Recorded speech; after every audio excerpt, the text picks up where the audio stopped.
స్థానిక సంస్థల ఎన్నికల్లో బీసీలకు 42% రిజర్వేషన్లు కల్పించాకే ఎన్నికలు నిర్వహించాలని ఖమ్మం జిల్లా బీసీ జేఏసీ డిమాండ్ చేస్తోంది.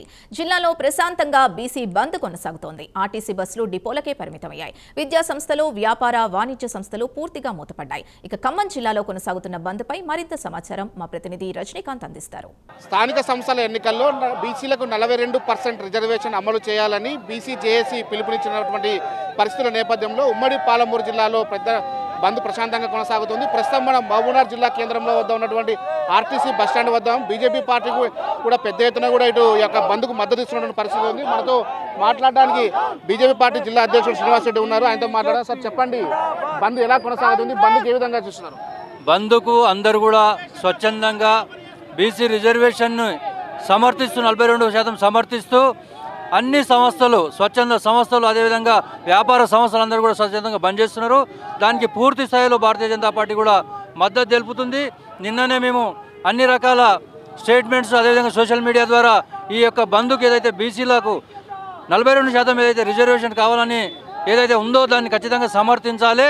కానీ దానికి భారతీయ జనతా పార్టీ కూడా సపోర్ట్ చేస్తుంది. కాబట్టి మీరు అందరూ కూడా సహకరించాలని చెప్పి నిన్ననే అందరినీ కూడా మేము కోరడం జరిగింది. రాజ్యాంగబద్ధంగా చూసినట్లయితే షెడ్యూల్ 19 ప్రకారం ఈ యొక్క అంశం అనేది కేంద్ర పరిధిలో ఉందని చెప్పి కూడా కాంగ్రెస్ పార్టీ ఆరోపిస్తుంది. దీని విధంగా చూస్తారు?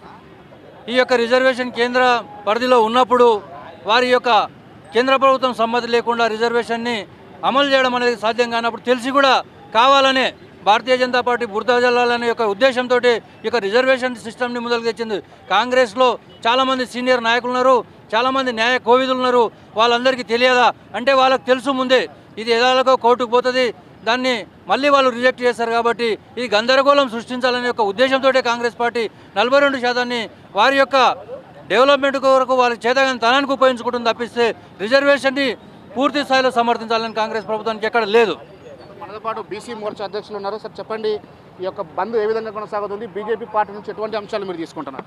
ఈరోజు అన్ని కుల సంఘాలు ఈ బంద్కు సంపూర్ణంగా మద్దతు తెలిపి స్వచ్ఛందంగా వారి యొక్క షాపులని అన్ని స్వచ్ఛందంగా బంద్ చేయడం జరిగింది.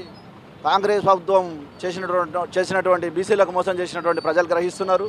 రాబోయే రోజుల్లో స్థానిక ఎలక్షన్లో కాంగ్రెస్కు తగిన బుద్ధి చెప్తారు. బీసీల ఓట్లపై గద్దెనెక్కి ముఖ్యమంత్రి గారు ఈరోజు కనీసం బీసీలను చిన్న చూపు చూస్తున్నాడు. ఎందుకంటే అన్ని కులాలను ఒక విధంగా పరిగణిస్తున్నాడు. కాబట్టి బీసీలు ఏ కులాలు అవుతుండో అసలు సిసలైన బీసీలకు మోసం జరిగే విధంగా ఆయన కాలయాపన చేస్తూ కావాలని ఏదోటి చేస్తున్నాడు. కాబట్టి ఇది మంచి పద్ధతి కాదు. రాబోయే రోజుల్లో బీసీ రిజర్వేషన్ కల్పించి బీసీ కులాలే బీసీలో ఉండాలి. ఏ కులం అయితే బీసీలు ఉంటారో అదే ఉండాలి.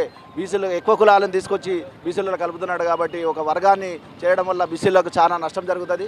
గమనించి ముఖ్యమంత్రి గారు ఆయన పార్టీకి లాభం చేయే విధంగా చేస్తున్నాడు. కాబట్టి అది ఆయన వెనక్కి తీసుకొని బీసీలు ఏ కులాలు అయితే బీసీలు ఉంటారో వాళ్ళని బీసీ జాబితాలో చేర్చాలని ఈరోజు మా భారతీయ జనతా పార్టీ నుంచి డిమాండ్ చేస్తున్నాం.